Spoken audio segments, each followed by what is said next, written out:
Yeah, we've come a long way. We've gotten over a lot of problems, but the fact remains that there is a widespread, deep feeling of powerlessness in the country. One sees it on every side with respect to many issues, not just the budget issues. The people do not feel that their wishes are observed. They're heard, but they're not observed, particularly at the federal level. The basic problem is simply that the Congress has become professionalized. It has an interest much higher than ever existed before in remaining in office. It has a bureaucracy that is serving it.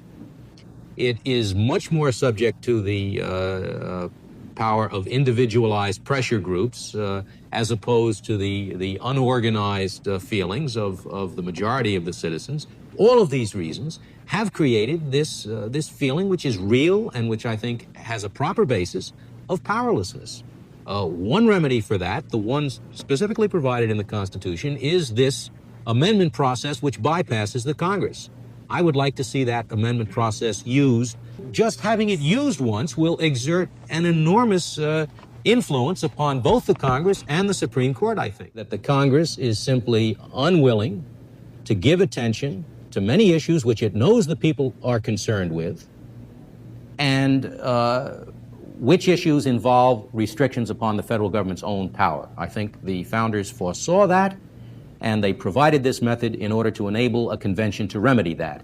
The alternative is continuing with a system that provides no means of obtaining a constitutional amendment except through the kindness of the Congress, which has demonstrated that it does not want to have any other way to get a constitutional amendment. The Congress knows that the people want more fiscal responsibility, but it is unable to provide it. I've talked about the need for a convention because somehow the federal legislature has gotten out of our control and there's nothing we can do about it. One can say the same thing about the federal judiciary. And that's one reason I'm willing to take the chance, in order to have a convention, take the chance of some doubts that now exist.